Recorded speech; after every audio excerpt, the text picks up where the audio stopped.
kaligayahan ng mga kapatid.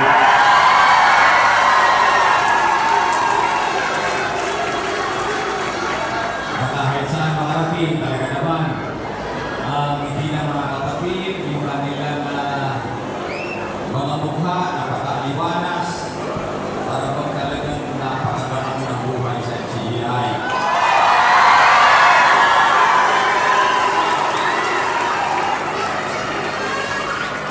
Masarap po buhay kung wala kang dinigimdim ng galit, kapot. Dahil ang iba sa piling ng iba, panatag ang ating kalooban.